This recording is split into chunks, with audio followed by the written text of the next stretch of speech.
అందరికీ వందనాలండి.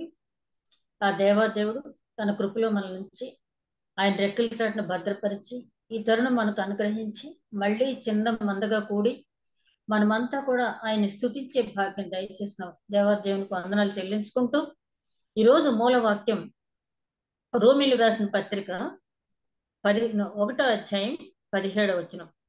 రోమిలు రాసిన పత్రిక 1వ అధ్యాయం 17వ వచనం. ఎందుకనినా నీతిమంతుడు విశ్వాస మూలముగా జీవించునని వ్రాయబడిన ప్రకారము విశ్వాస మూలంగా అంతకంతకు విశ్వాసము కలుగునట్లు దేవుని నీతి దాని యందు బయలుపరచబడుతున్నది.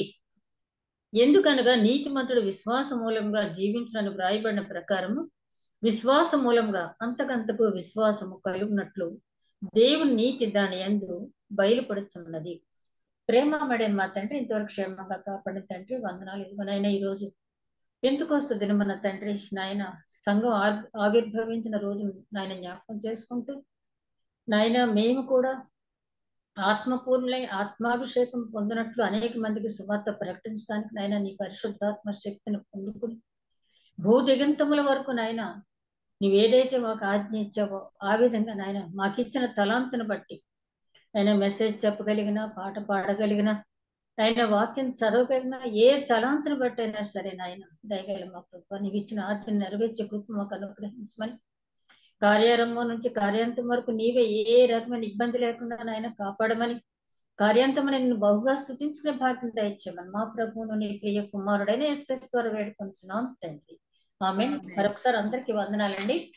ఈ రోమీయులకు రాసిన పత్రిక ఆల్రెడీ పౌలు గారి గురించి మనం ధ్యానించి ఉన్నాం కాబట్టి ఆయనకున్నటువంటి కమిట్మెంట్, డెడికేషన్, అదేవిధంగా ఆయన మనోభావాలు అన్ని కూడా మనం ఆల్రెడీ అపోస్తుల కార్యాల గ్రంథం, కొరింథీయులకు రాసిన పత్రిక, గలతీయులకు రాసిన పత్రిక, ఎఫెసీయులకు రాసిన పత్రిక, ఫిలిప్పీలకు రాసిన పత్రిక, కొలస్సీలకు రాసిన పత్రిక, ఈ పత్రికలు అన్నిట్లో కూడా ఆయన గురించి ప్రతి పత్రికలోనూ మనం ధ్యానించున్నాం కాబట్టి మరి ఈ రోమీయులకు రాసిన పత్రిక చాలా మంది ఇది కొంచెం చాలా కష్టం, పౌలు గారు కొంచెం కఠినమైనటువంటి పదజాలంతో దీన్ని వ్రాశారు అంటారు. కానీ మరేమో అంటే ఒక 20 years బ్యాక్ నేను ఒకసారి బైబిల్ క్విజ్ రాశాను, రోమీయులకు రాసిన పత్రిక.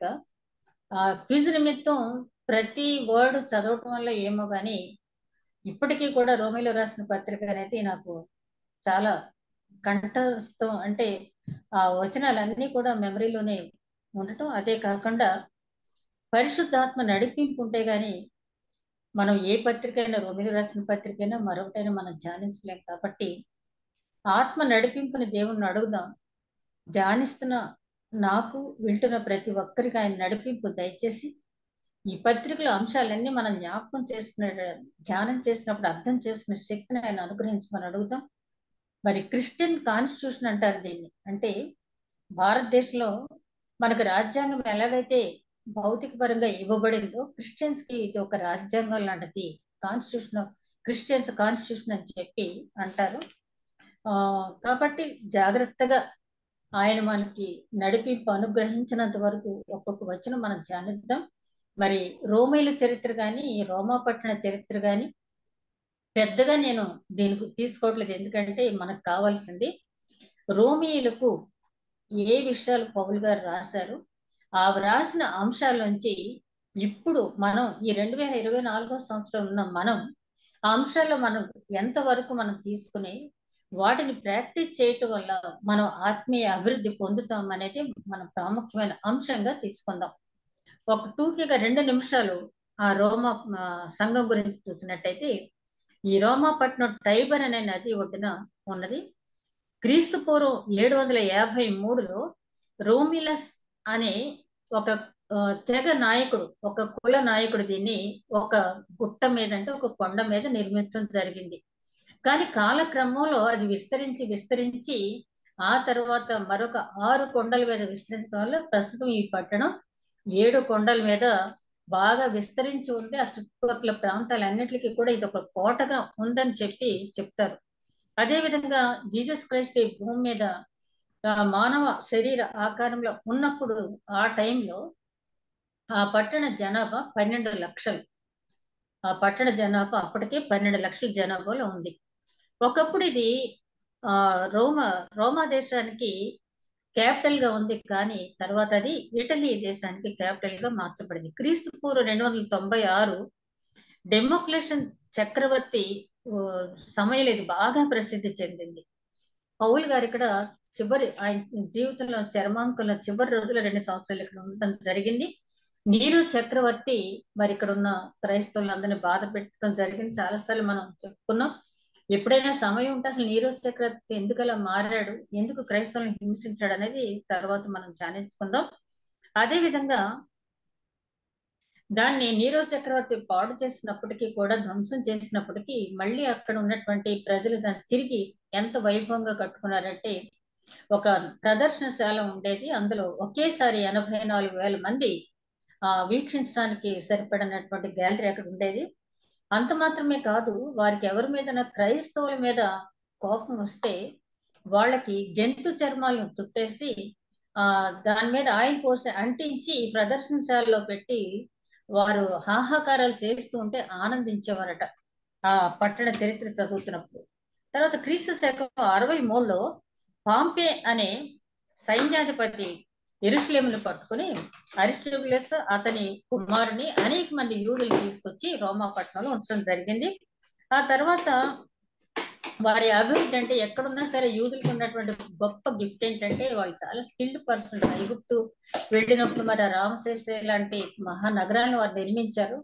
వాళ్ళు మంచి ఆర్కిటెక్చర్స్, సైంటిస్టులు. ఏదైనా కూడా వాళ్ళకి రాని స్కిల్ అంటూ లేని స్కిల్ అంటూ ఏది లేదు.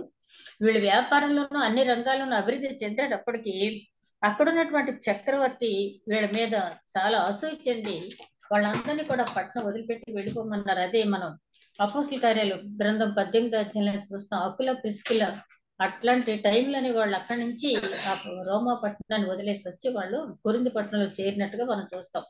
అదే విధంగా పౌలు కాలమున రోమాపురి సంఖ్యలో సగం మంది బానిసలు ఉండేవాళ్ళంట. పౌలు గారు సువార్త సేవ చేసేటప్పటికి రోమా పట్టణంలో సగం మంది బానిస వ్యవస్థ ఉండేవాళ్ళు, సగం మంది సైనిక ఉద్యోగులు, ఐశ్వర్యవంతులు, ధనవంతులు, అంతా కూడా మిక్స్డ్ కల్చర్ అక్కడ ఉంది. అదే విధంగా వీరి గురించి చెప్పాలంటే యూలియస్, ఔగుస్తు, తిబిరియా వంటి చక్రవర్తులు తమ మత ఆచారాల్ని పాటించమని వీళ్ళ మీద ఎంత ఒత్తిడి తెచ్చినప్పటికీ వీళ్ళు ఆ చక్రవర్తుల మాటకు సరెండర్ అవ్వకుండా నిజదేవుడి మాటకే సరెండర్ అయ్యి, అవసరమైతే ప్రాణాలైనా అర్పిస్తాం కానీ మేము ఇతర దేవత ఆరాధన మేము చేయమని చెప్పి నిలబడినటువంటి మంచి విశ్వాసులుగా వీరి గురించి తెలుస్తుంది. వీరి నివాసం ఉండే ప్రాంతం రోమా పట్టణంలోనే అడ్జసెంట్ గా ఉన్న ప్రాంతంలో ఉన్నారు. దాన్ని మజరా అని చెప్పంటారు. పైలో అనే ఒక థియాలజికల్ ప్రొఫెసర్ రాసినటువంటి సమాచారం ప్రకారం ఆ మజరాలో వీళ్ళు సమావేశాలు జరుపుకునేవాళ్ళు. తర్వాత వీళ్ళు యూదయ దేశపు రాజైన అర్కెలాయు పై అభియోగం మోపి చక్రవర్తికి ఒక అర్జీ పెట్టారు. అర్కెలాయు గురించి మనం ఇదివరకు మనం ధ్యానించుకున్నాం. అతని కాలంలో యూదుల మీద జరుగుతున్నటువంటి దమనకాండ, హింసాకాండ గురించి అప్పుడున్న చక్రవర్తికి వాళ్ళు ఒక విజ్ఞాపన పత్రం తయారు చేసి, ఒక అప్లికేషన్ తయారు చేసి పంపించారు. దాని మీద సైన్ చేసినటువంటి యూదులు 80,000 మెంబర్స్ అక్కడ సైన్ చేశారంటే వాళ్ళంతా కూడా కలిసి కట్టుగా ఏదైనా సమస్య వచ్చినప్పుడు ఆ రాజు దగ్గరికి మనం ఇప్పుడు ఏదైనా ఒక అంశం పలానా మంత్రి గారి దగ్గర తీసుకువెళ్ళాలి అంటే అప్పటి వరకు సరేనండి, అవునండి అన్నవాళ్ళు ఒకళ్ళిద్దరు ఉంటారు తప్పించి మిగతా వాళ్ళందరూ కూడా ఏదో కారణం చేత పక్కకు తప్పుకుంటారు. కానీ 80,000 మంది ఒక ఇన్సిడెంట్ గురించి సైన్ చేసి పంపించారంటే వాళ్ళలో ఉన్న సంఘీభావం, అదేవిధంగా వాళ్ళలో ఉన్న విశ్వాసాన్ని మనం కొనియాడక తప్పదు. ఆ సంఘస్థుల ప్రవర్తన అంతా స్టడీ చేసిన అనంతరం ఈ పత్రిక ఆయన రాయటం జరిగింది. ముఖ్యంగా పౌలు గారు ఈ రోమా పట్టణానికి ఎందుకు ఇంత కష్టపడి పత్రిక రాయటం జరిగింది అంటే, అంత జనాభా ఉన్నటువంటి పట్టణంలో ఉన్న సంఘం క్షేమాభివృద్ధి చెందినట్టయితే అక్కడి నుంచి అనేక మంది సువార్తకులు ప్రపంచం అంతటా వాళ్ళు వెళ్ళి సువార్త ప్రకటిస్తారు. అంతేకాకుండా అది సెంట్రల్ ప్లేస్ కాబట్టి ఆ రోమా పట్టణ సంఘం అభివృద్ధి చెందితే అనేక మందికి సువార్త అందించడానికి అవకాశం ఉంటుందని ఈ పత్రిక రాశారు. అయితే ఈ పత్రిక కొరింథీ పట్టణంలో ఆ సంఘంలో ఉంటుండగా రాశారని చరిత్ర చెప్తూ ఉంది. ఆ రాసినప్పుడు అక్కడ ఉన్నటువంటి ఆర్డర్స్ ఏంటంటే, క్రైస్తవుడు క్రీస్తును అనుసరిస్తున్నానని ఎవరైనా బహిరంగంగా చెప్తే వాళ్ళే కనిపించిన చోటే కాల్చివేయమని చెప్పి ఆర్డర్స్ ఉన్న టైము ఈయన పత్రిక చాలా చక్కగా రాసిన తర్వాత ఆ రోమా సంఘానికి పట్టుకెళ్ళి ఆ పత్రిక ఇచ్చేవాళ్ళు ఎవరు కూడా కనపడాల. అట్లాంటప్పుడు ఫీబే అనే ఒక స్త్రీ ఈ పత్రిక తీసుకెళ్లి ఆ రోమా సంఘానికి అందించడం అనేది జరిగింది. ఫీబే గురించి ఈ రోమిలకు రాసిన పత్రికలో 16 అధ్యాయంలో 1వ వచనంలో ఉంది. సందర్భం వచ్చినప్పుడు ఫీబే గురించి కూడా మనం ధ్యానించుకుందాం. ఈ పత్రికలో ముఖ్యాంశాలు ఏంటంటే 1వ వచనం నుంచి 14వ వచనం వరకు ఇంట్రడక్టరీ పార్ట్ ఉంటుంది. ఆ తర్వాత 11వ వచనం నుంచి 18వ వచనం వరకు మానవుల యొక్క పాపం ఏ విధంగా ఉంది అనేది అక్కడ వర్ణించబడింది. ఇక 19వ వచనం నుంచి చివరి వచనం వరకు కూడా ఆనాటి కాల పరిస్థితుల పాపం అనేది ఎలా ఉంది, ఆ పాప స్థితి ఎలా ఉంది అని చెప్పి వ్రాయబడి ఉంది. ఆ స్థితికి ప్రస్తుతం ఉన్న స్థితి భిన్నంగా ఏమీ లేదు. అప్పుడు ఎలా ఉందో ఇప్పుడు కూడా ప్రపంచం అలాగే ఉంది. కాబట్టి మనం వచనం వెంబడి వచనం చూసినట్టయితే యేసుక్రీస్తు దాసుడుగా అపోస్తులుగా ఉండుటకు పిలువబడిన వాడు దేవుని సువార్త నిమిత్తము ప్రత్యేకింపబడిన వాడైన పౌలు రోమాలో ఉన్న దేవుని ప్రియులందరికీ అనగా పరిశుద్ధులుగా ఉండుటకు పిలువబడిన వారికి శుభం అని చెప్పి వ్రాయినది. ఒక్క వచనంలో ఎంత చక్కని మ్యాటర్ ఆయన రాయటం పౌలు గారికి ఉన్నటువంటి ప్రత్యేకత. ఇందులో ఆయన ఏం చెప్తున్నాడంటే ఎందుకు మనల్ని దేవుడు పిలుచుకున్నాడు, ప్రత్యేకింపబడిన వారుగా ఉండాలి. పరిశుద్ధులు అనే మాటకి మన క్రిస్టియన్ థియాలజీలో పరిశుద్ధులు అనే మాటకి ఏంటంటే ప్రత్యేకింపబడిన వారు, లోకంలో నుంచి ప్రత్యేకింపబడిన వారు, ఏకదేవిని ఆరాధన చేసేవారు. అలాగే ఆయన చెప్తున్నాడు ఎందుకు పిలుచుకున్నాడు, మనలైతే ఆయన ఆరాధించడానికి, సేవించడానికి, ఆయన ఆజ్ఞలు అనుసరించడానికి పిలుచుకున్నాడు. అయితే పౌలు గారు ఏం చెప్తున్నారంటే ఈ సువార్త నిమిత్తము, సువార్త సేవ నిమిత్తము నన్ను పిలుచుకున్నాడు అంటే చాలా క్లియర్ గా, వెరీ క్లియర్ గా ఆయన ఎందుకు పిలుచుకున్నాడు దేవుడు అనేది చెప్తున్నాడు. ఆ పిలుపులో ఉన్నటువంటి అర్థాన్ని ఆయన గ్రహించాడు. చాలా మంది సేవకులు బయలుదేరతారు, దేవుడు మమ్మల్ని పిలుచుకున్నాడు అంటారు. ఎక్కడ పిలుచుకున్నారు, ఎప్పుడు పిలుచుకున్నారు, మీకు ఎలా తెలిసింది అని అడిగితే వాళ్ళు సమాధానం ఉండదు. కానీ మనకు అపోస్తల కార్యాల గ్రంథంలో 3-4 పర్యాయాలు దేవుని దూత పౌలు గారి పక్కన నిలబడి నువ్వేం భయపడకు, పలానా ప్రాంతాల్లో నువ్వు సాక్ష్యం ఇవ్వాలి, నిన్నే నిలబెట్టుకుంటాను, నిన్ను ఇందు నిమిత్తమే నేను పిలుచుకున్నాను, నేను రోమా గవర్నర్ దగ్గర కూడా నీకు చెప్పుకోవాలి, అలాగే కైసర్ ఎదుర్కొన్నా నీకు చెప్పాలి, నేను ఉంటాను నీకు, అలాగే కొరింథీ పట్టణంలో కూడా అల్లర్లు చెలరేగినప్పుడు నువ్వేం భయపడకు, నేను ఇక్కడ ఉంటాను,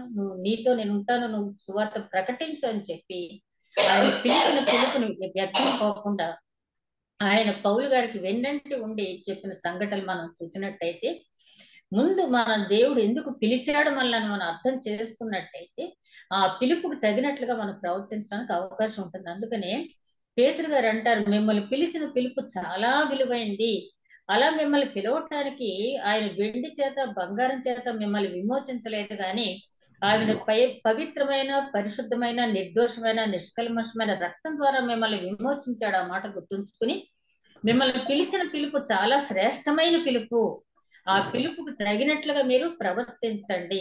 ప్రతిరోజు ఒక్క క్షణం మనం ఈ మాట గుర్తు చేసుకుంటే మనం చేసే ప్రతి పనిలో ఆయన పిలిచిన పిలుపుకు తగినట్లుగా మనం ప్రవర్తిస్తున్నామా లేదా అని పరిశీలించుకోవాలి. పౌలు గారు ఎంత చక్కగా చెప్తున్నారంటే నేను దాసుడను, ఈ దాసుడు అనే మాట గ్రీక్ లాంగ్వేజ్ నుంచి తీసుకోబడింది.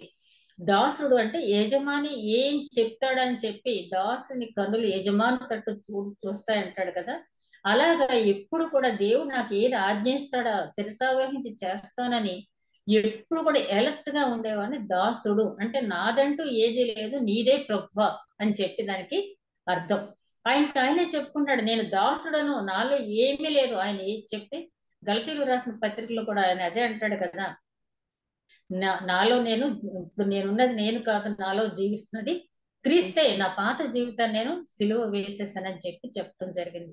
కాబట్టి ఆయన చాలా క్లియర్ గా చెప్తున్నాడు నన్ను దేవుడు సువార్త నిమిత్తము పిలుచుకున్నాడు అని శుభమని చెప్పి వ్రాసి మన తండ్రి అయిన దేవునుడి ప్రభు అయిన యేసుక్రీస్తునుడి కృపా సమాధానం మీకు కలుగును గాక. పౌలు గారు ఎప్పుడు పత్రికలు రాసినా ఆయన ఎప్పుడు కూడా కృపా సమాధానం గురించి మా దీవెనలో ఎప్పుడు కూడా కృపా సమాధానాలను ఆయన తప్పకుండా పెడతాడు. ఎందుకంటే యేసుక్రీస్తు కూడా నా శాంతిని మీకు అనుగ్రహిస్తున్నానని చెప్పడం జరిగింది. అదే విధంగా ప్రయాసపడి భారం మోయి వాళ్ళారా నా దగ్గరకు రండి, నేను మీకు విశ్రాంతి కలగజేస్తానని చెప్పి పిలిచిన పిలుపు కూడా మనకు తెలుసు. కాబట్టి పౌలు గారు ఎప్పుడు కూడా ఒక క్రిస్టియన్ కి కావాల్సిన దేవుని కృప, అదే విధంగా ఈ ప్రపంచం ఇచ్చే శాంతి కాదు, కానీ దేవుడిచ్చే శాంతి మనకు కావాలి. కాబట్టి ఆయన ప్రతి పత్రిక ప్రారంభంలో గాని ఎండింగ్ లో గాని ఈ శాంతి కృప అనే మాట లేకుండా ఆయన పత్రికలు అనేవి ఉండవు. దేవుడు తన కుమారుడును మన ప్రభు అయిన యేసుక్రీస్తు విషయమై ఆ సువార్తను పరిశుద్ధ లేఖనములందు తన ప్రవక్తల ద్వారా ముందు వాగ్దానం చేసెను. యేసుక్రీస్తు శరీరమును బట్టి దావీదు సంతానముగాను, మృతుల్లో నుండి పునరుద్ధానుడైనందున పరిశుద్ధమైన ఆత్మను బట్టి దేవుని కుమారుడుగాను ప్రభావంతోనూ నిరూపింపబడెను. ఈయన చెప్పే మాట ఏంటంటే, సువార్త అనేది ఇవాళ కొత్త ఏమీ కాదు.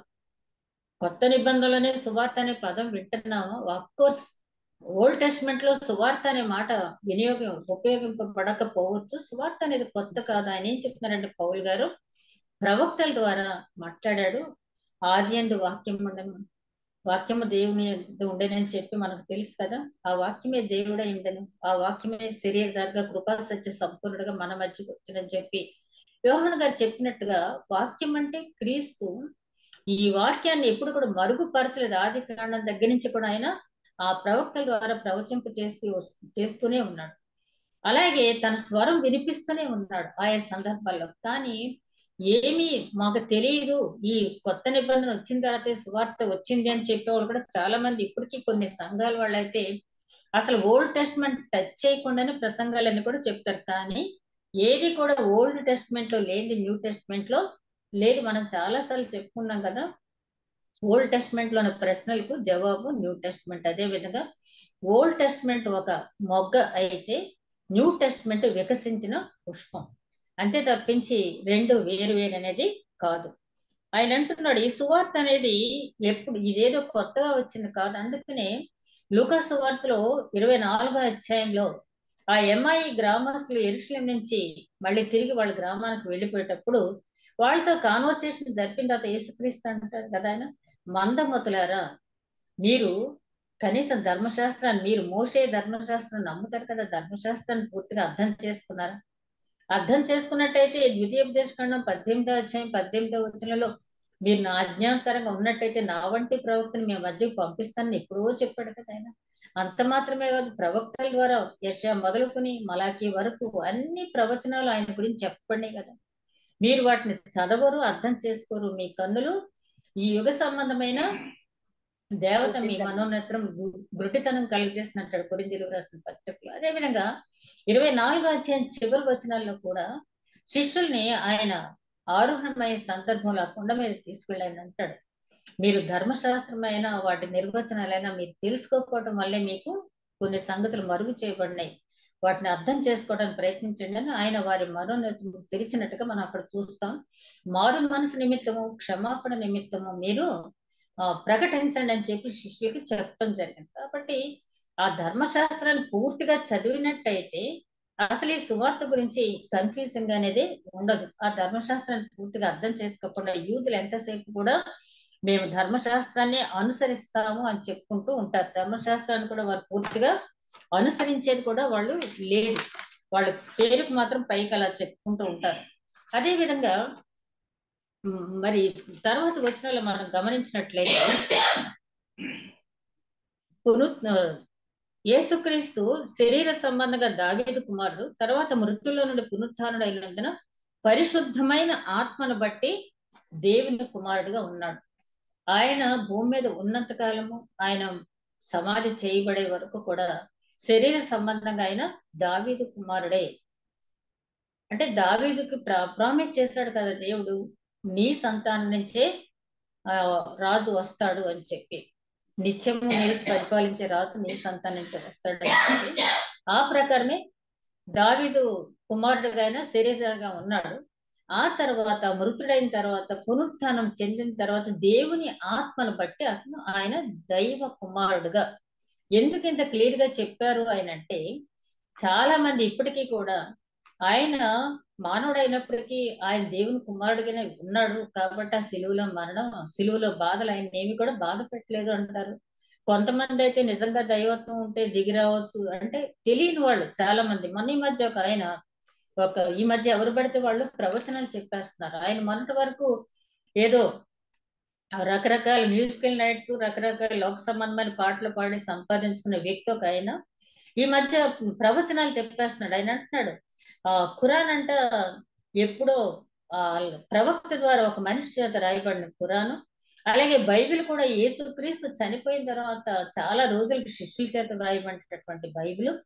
కానీ మన ఇతిహాసాలు ఉన్నాయంటే అన్ని కూడా ఆత్మచేత వ్రాయబడినవి కాబట్టి వీటిని నమ్మండి, మనుషుల చేత వ్రాసినవి మీరు నమ్మొద్దని చెప్పి చాలా ఘంటాపదంగా ఆయన చెప్తున్నాడు. కానీ వాళ్ళకి సమాధానం చెప్పడానికి ఎంతోసేపు పట్టదు. ఒకసారి మనం మొదలు పెట్టామంటే వెంటనే వాళ్ళ అభిమానులు ఏదో పెట్టడం, మనం మళ్ళీ తిరిగి కామెంట్స్ ఇదే సరిపోద్దు.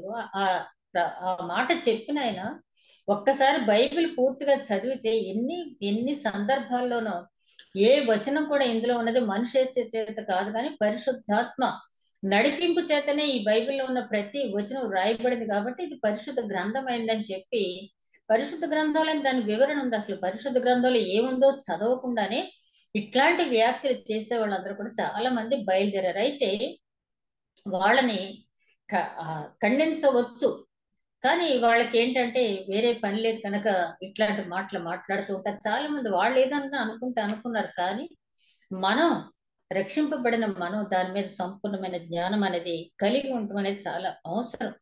యేసుక్రీస్తు విషయమైన సువార్త పరిశుద్ధ లేఖనముల తర్వాత ఈయన నామము నిమిత్తము సమస్త జనులు విశ్వాసములకు విధేయులగినట్లు ఈయన ద్వారా మేము కృపను అపోస్తలత్వమును పొందితిమి. అంటే సువార్త ప్రకటించడానికి, మీకు రక్షణ సువార్త అందించడానికి దేవుడి దగ్గర నుంచి మేమేం పొందామంటే కృపను, అదే విధంగా అపోస్తలత్వాన్ని పొందాము. అపోస్తలత్వం అంటే, అపోస్తలుడు అంటే అర్థం పంపబడిన వాడు. అపోస్తలుడు అంటే పంపబడిన వాడు. ఇక్కడ దేవుని కృప, అదే విధంగా ఆయన యొక్క అంబాసిడర్స్ అంటారు కదా, ఆయన చేత మేము డెలిగేట్ చేయబడ్డాం, ఆయన ద్వారా మేము ఆజ్ఞ పొంది సువార్త ప్రకటిస్తున్నాం. చాలా క్లియర్ గా చెప్తున్నాడు ఆయన. ఎందుకంటే మన దమస్కు మార్గంలో ఆయన ఎన్కౌంటర్, అదే దేవుని స్వరంతో ఎన్కౌంటర్ అయిన తర్వాత అననీయ అడుగుతాడు కదా, ఇతన్నా నేను అని. అదంతా మనకు తెలుసు. అయితే అననీయతో ఆయన చెప్పిన మాట ఏంటంటే, రాజుల దగ్గర, ప్రధాన అధికారుల దగ్గర, గొప్ప గొప్ప సమాజ మందిరాల్లోని ఇతను నా గురించి సాక్ష్యం ఇవ్వవలసి ఉంది, ఇతను నేను ఎన్నుకున్నటువంటి సాధనం అని చెప్తాడు అననీయతో. కాబట్టి పంపబడిన వాడు, అపోస్తలుడు అంటే పంపబడిన వాడు. నేను దేవుని చేత పంపబడటం మాత్రమే కాకుండా ఆయన కృపను కూడా పొందాను. ఎందుకు కృప పొందాలి? ఎందుకంటే తిమోతి రాసిన మొదటి పత్రికలో అంటాడు కదా ఆయన, మొదటి అధ్యాయంలోనే నేను ప్రధాన పాపిని అంటాడు ఆయన. పాపుల్లో ప్రధాన పాపిని అంటాడు పౌలు గారు. ఎందుకంటే నేను సంఘాలను పాడు చేశాను, సంఘాలకు వెళ్ళే వాళ్ళు హింసించాను, క్రీస్తు పేరు ఎత్తిన వాళ్ళని నేను హతమార్చే టైంలో వాళ్ళ వస్త్రాలు కూడా నేను సాక్ష్యం ఉన్నవాడిని, స్టెఫెన్ మరణానికి సాక్ష్యం ఉన్నాడు కదైనా అని ఆయన చెప్పుకుంటూ, నేను ప్రధాన పాపిని అయినప్పటికీ నేను అపోస్తలులో ఎవరికంటే తక్కువగా చేయబడలేదు, కానీ కనికరింపబడిన వాడిని, నాలాంటి వాడినే కనికరించిన దేవుడు మిమ్మల్ని అందరినీ కనికరించడం మీరు ఎందుకు అనుకుంటారని చెప్పడానికి ఆయన పర్సనల్ వీక్నెస్ సాక్ష్యం అనేది అక్కడ ఇవ్వటం జరిగింది. కాబట్టి ఆయనకు తెలుసు దేవుని కృప తనకి అవసరమని. ఎందుకంటే ప్రతి ఒక్కరికి కూడా కృప అనేది అవసరమే. కాబట్టి దావీదు మహారాజు నాతాను ప్రవక్త చేత హెచ్చరింపబడిన తర్వాత 51వ సంకీర్తనలో మనం చూస్తే ఆయన కృపను గురించి ఆయన ప్రాకులాడినటువంటి అంశాన్ని మనం చూస్తాం. కాబట్టి ఏం చెప్తున్నాడంటే, మీకు సువార్త చెప్పడానికి నాకు నేనుగా రాలేదు, నేనెంతటి వాడిని, మీకు సువార్త చెప్పడానికి ఆ కృపామయుడు నా పట్ల కృప చూపించాడు. కృప చూపకపోతే నేను మీ యొద్దకు రావడానికి కూడా అర్హుడను కాను. అదే సందర్భంలో ఆయన పంపించాడు, నేను అపోస్తలుడుగా నేను పంపబడ్డానని చెప్తున్నాడు. తర్వాత ఆయన ఈయన నామం నిమిత్తము సమస్త జనులకు విశ్వాసమునకు విధేయులగినట్లుగా ఈయన ద్వారా మేము కృపను అపోస్తలుని పొందితిమి, మీరును వారిలో ఉన్నవారే యేసుక్రీస్తు వారిగా ఉండుటకు పిలువబడి ఉన్నారు. చూడండి, అంటే ఇక్కడే కొంచెం ఎందుకు పత్రిక కష్టం అంటారు అంటే, కాంప్లెక్స్ సెంటెన్స్ ఎక్కువ ఉంటాయి దీంట్లో, అంటే సంక్లిష్ట వచనాలు. ఆయన అంటున్నాడు ఏంటంటే, సరే మేము కృప పొందాం, మేము అపోస్తలత్వాన్ని పొందాం, పంపబడిన వారు ఎవరి కోసం? మీకోసం మేము పంపించబడ్డాం. ఎందుకంటే మీకు ఆ రక్షణ సువార్త వినవలసినటువంటి అవసరం ఉంది, విని మారు మనసు పొందవలసిన అవసరం ఉంది. కాబట్టి మిమ్మల్ని ఆయన వైపు తిప్పటానికి మమ్మల్ని ఆయన కృప చూపించి ఆయన మమ్మల్ని పంపించాడు. అంటే ఒక్క మాటలో చెప్తున్నాడు, మీరు ఆ సువార్త వినాలి, విని రక్షణ పొందాలి అని చెప్పి. ఆ తర్వాత వచనాలు చూస్తే, మీ విశ్వాసము సర్వలోకం నందు ప్రచురము చేయబడుతున్న బట్టి మొదట మీ అందరి నిమిత్తము యేసుక్రీస్తు ద్వారా నా దేవునికి కృతజ్ఞతాస్తుతులు చెల్లించుచున్నాను. వీళ్ళ విశ్వాసం అంట ప్రపంచం అంతా, సర్వలోకం అంతా వెల్లడవుతుందంట ఈ రోమాపట్నంలో ఉన్నటువంటి సంఘస్థుల విశ్వాసం. ఎందుకంటే ఇందాక చెప్పాను కదా, ముగ్గురు చక్రవర్తులు, ఔగుస్తు, యూలియస్, తర్వాత తిబిరయ్య, ఈ ముగ్గురు చక్రవర్తులు చాలా పవర్ఫుల్ చక్రవర్తులు. ఆ చక్రవర్తులకి ఎవరికి వాళ్ళకి సంబంధించినటువంటి దేవతలు ఉన్నారు. వీళ్ళు ఏం చేస్తారంటే వాళ్ళు పరిపాలకులు, వీళ్ళు పరిపాలితులు కాబట్టి మా దేవుణ్ణి, మా దేవతలు మీరు ఆచరించాలి, ఆరాధించాలని ఎంత ఇబ్బంది పెట్టినా కూడా ఆ ఇబ్బందుల్లో వీళ్ళు నిలిచి ఉన్నారు. రోమా ప్రభుత్వంలో, ఆ రోమా పట్టణంలో క్రైస్తవత్వంలో ఉండాలి అంటే చాలా కష్టమైనటువంటి అంశం. కానీ పరిస్థితులు అనుకూలంగా ఉన్నప్పుడు మనం నిలబడటం కాదు, కానీ పరిస్థితులు వ్యతిరేకంగా ఉన్నప్పుడు ఒక దానియేలు లాగా, ఒక షడ్రక్ మెషక్ అబేద్నెగో లాగా, ఒక యూసెఫ్ లాగా ఎవరైతే నిలబడతారో వాళ్ళే నిజమైనటువంటి దేవుని బిడ్డలు. ఆయన చెప్తూ ఉన్నాడు, మీ విశ్వాసము సర్వలోకంలో ప్రచురించబడుతుంది కాబట్టి నేను మీ దగ్గరికి రావాలని, మీ గురించి నేను దేవునికి కృతజ్ఞతాస్తుతులు చెల్లిస్తూ ఉన్నాను. ఇది చాలా మనం గమనించాల్సినటువంటి మాట. ఎప్పుడైనా మన పక్క వ్యక్తి విశ్వాసంలో ఎదుగుతూ ఉంటే, ఆ ఎదుగుతున్న విశ్వాసం బట్టి ఆ వ్యక్తిలో అంతకంతకు తేజరిల్లుతున్నటువంటి, స్థిరపడుతున్నటువంటి విశ్వాసాన్ని బట్టి ఎప్పుడైనా మనం దేవునికి కృతజ్ఞతాస్తుతులు చెల్లించామా? పౌలు గారు చూడండి, ఆ సంఘాలను బట్టి ఆయన ఎప్పుడు కూడా ఆ సంఘాల్లో ఉన్నటువంటి ఆ ఒక ప్రత్యేకతను ఆయన ఎత్తి చూపి, మీ సంఘంలో ఈ ప్రత్యేకత ఉంది కాబట్టి నేను దేవునికి కృతజ్ఞతాస్తుతులు చెల్లిస్తున్నాను అంటే, మీకున్నటువంటి ఆ ప్రత్యేకతలు ఏవైతే ఉన్నాయో అవన్నీ కూడా దేవుడు మీకు అనుగ్రహించాడు కాబట్టి స్తుతి, ఘనత, మహిమ ఆయనకే చెందాలి కాబట్టి నేను ఆయనకు కృతజ్ఞతాస్తుతులు చెల్లిస్తున్నాను. చాలా బ్రాడ్ మైండెడ్ ప్రేయర్ అన్నమాట. అంటే మన ప్రేయర్ లో ఉన్నప్పుడు ఎంతసేపు కూడా మన కోసం, మన పిల్లల కోసం, మన కుటుంబం కోసం, ఇంకేమన్నా అవసరమైతే ఎవరైనా అవసరతలో ఉన్న వాళ్ళ కోసం, లేదా చుట్టుపక్కల ఎవరైనా ప్రేయర్ రిక్వెస్ట్ పడితే వాళ్ళ కోసం చేస్తాం. కానీ అంటే ఇక్కడ కూర్చున్న చాలా మంది ఇంకా ఎక్కువ విస్తృతమైన ప్రార్థనలు చేసేవాళ్ళు ఉన్నారు నాకు తెలుసు. కొంతమంది దైవ సేవకులు కూడా ఉన్నారు. అయితే పౌలు గారు చెప్తున్నటువంటి మాట, ఈ రోమా పట్టణంలో ఉన్నటువంటి క్రైస్తవుల్లో ఉన్నటువంటి విశ్వాసాన్ని బట్టి ఆయన దేవునికి కృతజ్ఞతాస్తుతులు చెల్లిస్తూ ఉన్నాడు. యోబు ఉన్నాడు, తన బిడ్డల కోసం బలి అర్పణలు అర్పించి కృతజ్ఞతలు దేవుడికి చెల్లించాడు, ఉదయం సాయంకాలం నైవేద్య బలి. అలాగే మనకి ఇంకా కొంచెం విశ్వాసంలో స్థిరపడే కొద్దీ మన మీద ఉన్న బాధ్యత ఏంటంటే, ఇతరుల విశ్వాసంలో ఎదిగే కొద్దీ కూడా మనం సంతోషిస్తూ వారి గురించి కృతజ్ఞత అర్పణ అనేది చెల్లించాలి. కృతజ్ఞత అర్పణ గురించి లేవీకాండం 7వ అధ్యాయం తర్వాత చూడండి, 11, 12 వచనాలు అక్కడ ఉంటుంది. కృతజ్ఞత అర్పణ కూడా ఒక బలేనంట. అక్కడున్న 5 బలులు ఉన్నాయి కదా, దాంతో పాటు ఈ కృతజ్ఞత అర్పణ అనేది కూడా ఒక బలి. ఎప్పుడైతే దేవుడికి మనం కృతజ్ఞత అర్పిస్తున్నాం అంటే, మనం అర్పించే ఆ అర్పణ మెటీరియల్ గురించి కాదు దేవుడు మాట్లాడేది, ఆయన వైపు తిరిగి ఎప్పుడైతే విరిగి నలిగిన హృదయంతో, ఓ దేవా నీవు నాకు చేసావు, ఇది నీ వల్ల నేను మొయిలు పొందానని చెప్పి నేను దేవుడి దగ్గర ఒప్పుకుంటాము, అది అర్పణ బలి అంట. కృతజ్ఞత అర్పణ కూడా ఒక బలి, అది ఒక యాగం కూడా అని చెప్పి అంటడం జరిగింది. అదే విధంగా తర్వాత చూసినట్టయితే,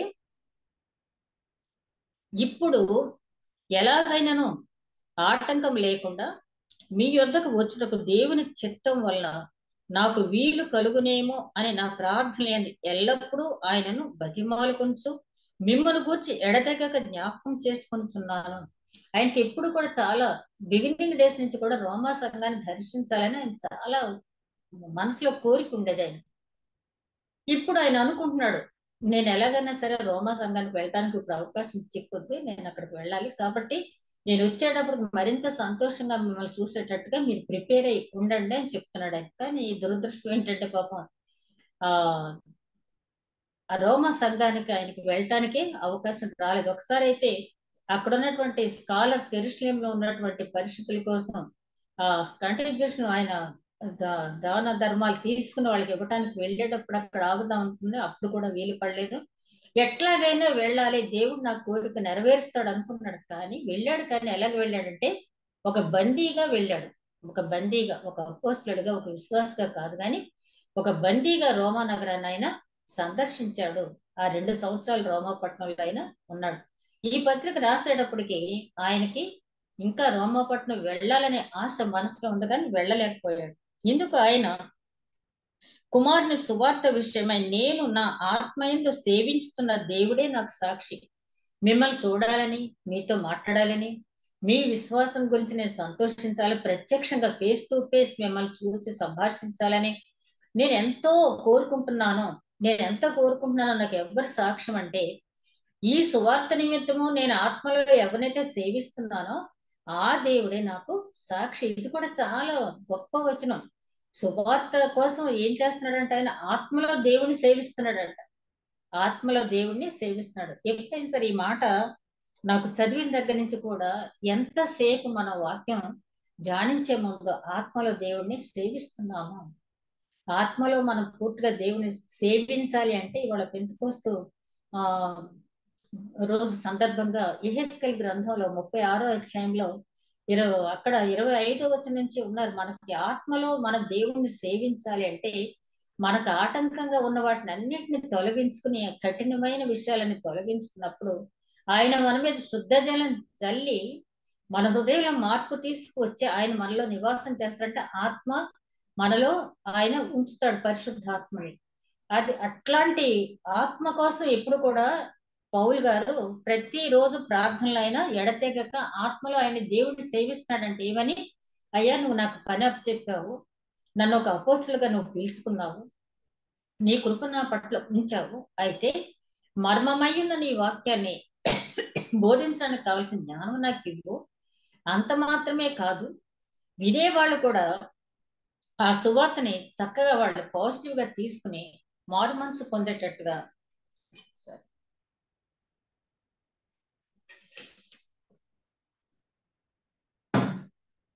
నాకు మార్గం చూపించు అని చెప్పి ఆయన ఆత్మలో దేవుణ్ణి సేవిస్తూ ఉన్నాడంట. ఎంత అంటే, ఓ రోమా సంఘస్థులారా, ప్రపంచం అంతా కూడా మీ విశ్వాసం గురించి వినపడుతుంది, అందరూ సంతోషిస్తున్నారు. ఒక అపోస్తలుడుగా, ఒక విశ్వాసగా మిమ్మల్ని చూసి మీతో సంతోషించాలని నాకు ఉంది. ఎప్పటికప్పుడు మీ దగ్గర రావాలంటే ఏదో ఆటంకం వస్తుంది, కానీ సార్ తప్పకుండా రావాలని చెప్పి నేను దేవుణ్ణి అడుగుతున్నాను. దానికి నేను ఆత్మలో నేను సేవిస్తున్న దేవుడే నాకు సాక్షి. అంత గట్టిగా ఆయన చెప్పక్కర్లా, అంత గట్టిగా ఆయన చెప్పక్కర్లా. అంటే హృదయం నిండింది నోరు మాట్లాడద్దని ఆయన నిజంగా అంత బలంగా కోరుకుంటున్నాడు కాబట్టి ఆ మాటని వాళ్ళతో చెప్పడం అనేది జరిగింది. అదే విధంగా ఆయన కుమార్తెని సువార్త విషయం మీరు స్థిరపడవలనని అనగా, మీరును నాకును మీకును నాకును కలిగి ఉన్న విశ్వాసం చేత అనగా మనము ఒకరి విశ్వాసం చేత ఒకరు ఆదరణ పొందవలనని. చూడండి ఇక్కడ ఇంకో మాట అంటున్నాడు, మిమ్మల్ని చూడటానికి రావటం అంటే నేనేదో బోధించేద్దాం అని కాదు, కానీ మీరు ఆల్రెడీ విశ్వాసాలు స్థిరపడి ఉన్నారు, మీ వలన నాకు, నా వలన మీకు ప్రయోజనం కలగాలని. ఎవరైనా అంటారు ఈ మాట? ఆయన పౌలు గారంటే అప్పటికే పెద్ద ఫేమస్, ఆయన అపోస్తలులో మంచి పేరు పొందినటువంటి వ్యక్తి శిష్యుల్లో. ఆయన ప్రసంగాలంటే మామూలుగా ఉండేవి కాదు. ఆయన గురించి అప్పటికే ఆ చుట్టుపక్కల ప్రాంతాలన్నీ కూడా తెలుస్తుంది.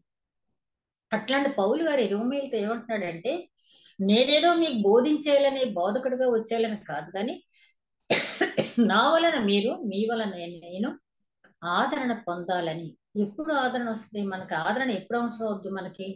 ఆయన అంటారు కదా, పెంతెకోస్తు దినం గురించి మనం ధ్యానించినప్పుడు యేసుక్రీస్తు యోహాను సువార్త 14వ అధ్యాయం 26, 27, 28 వచనాల్లో మనం చూసినట్టయితే, నేను మీకోసం ఆదరణకర్తను పంపిస్తాను అన్నారు యేసుక్రీస్తు. ఎందుకంటే మనం నిజమైన క్రైస్తవులుగా జీవించేటప్పుడు ఎన్నో ఆటంకాలు, అదేవిధంగా ఎన్నో శోధనలు మనకు వస్తాయి.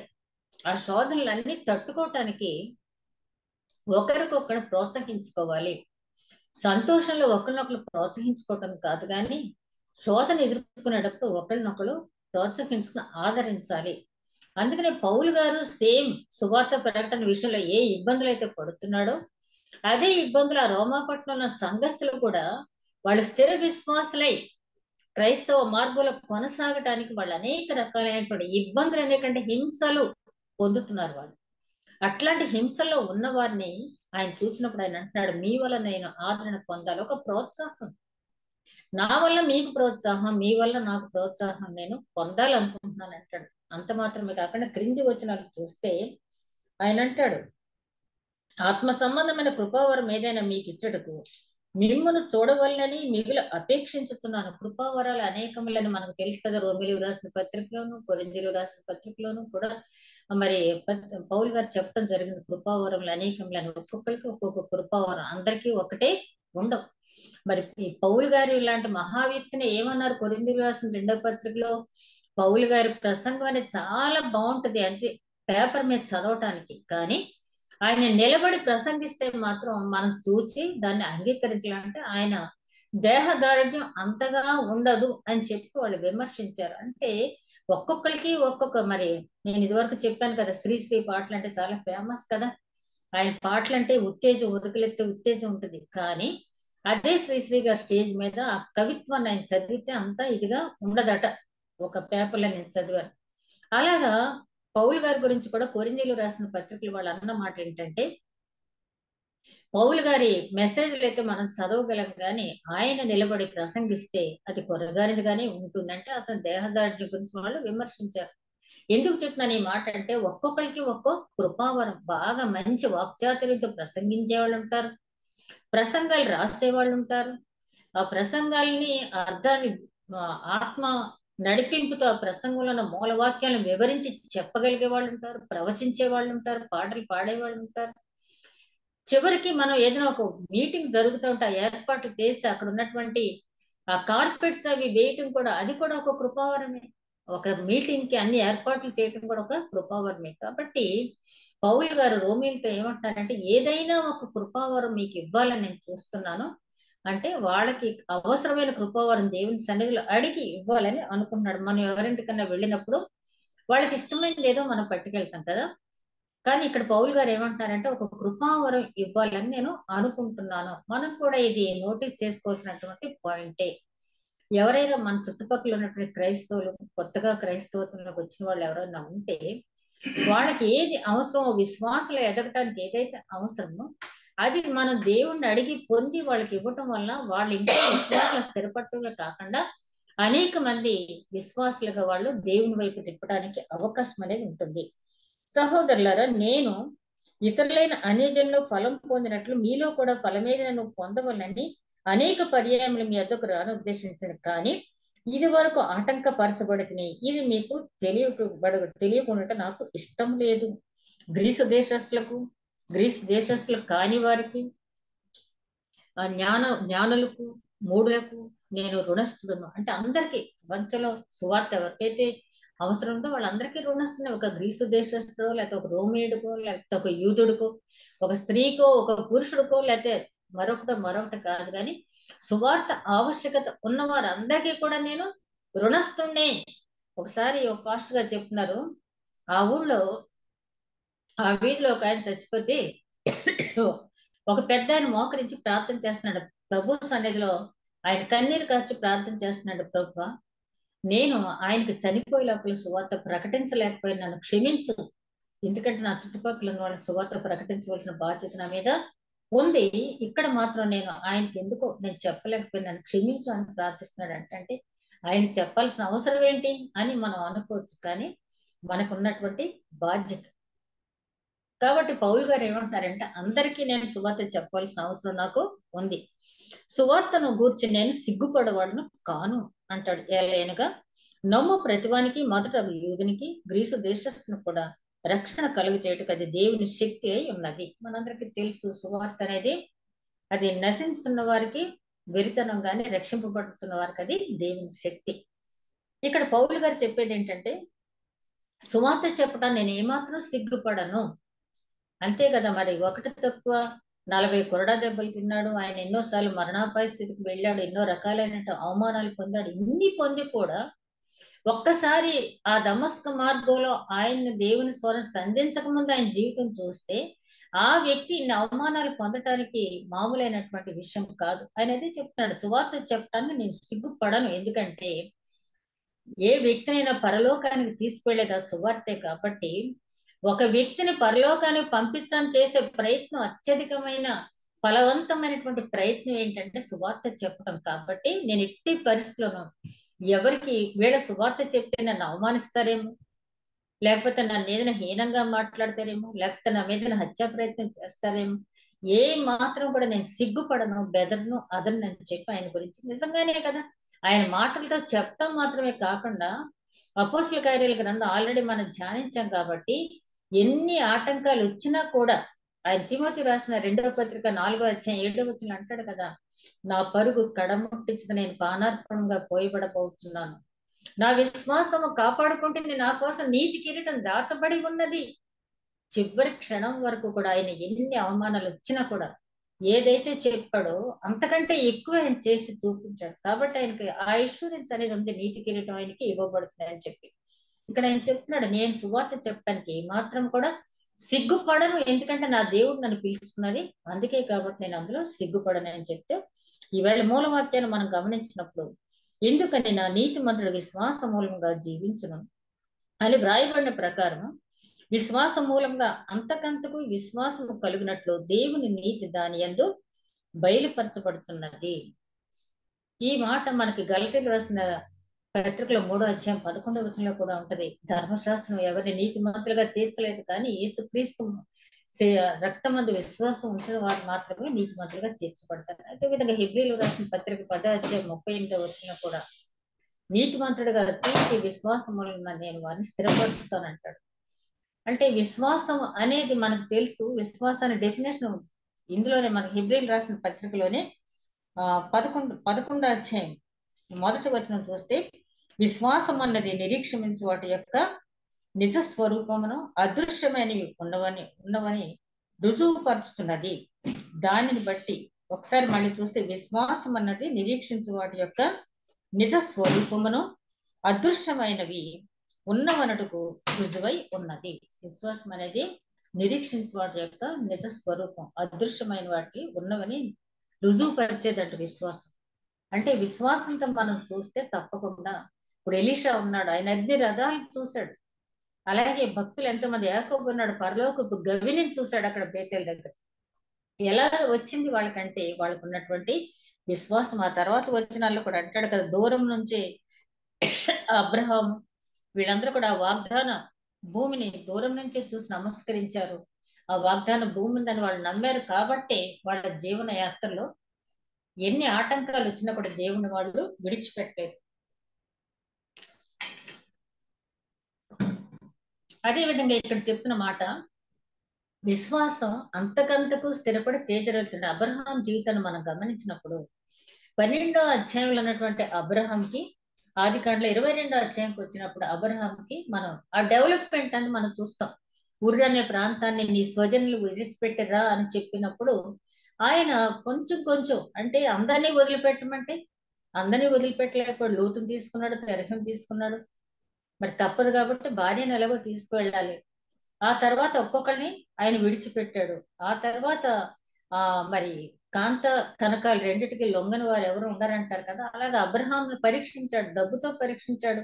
డబ్బుకు అబ్రహాం లొంగలేదు. ఆ తర్వాత అతను హాగరు ద్వారా అబ్రహాంను పరీక్షించినప్పుడు అక్కడ పడిపోయాడు అబ్రహాం.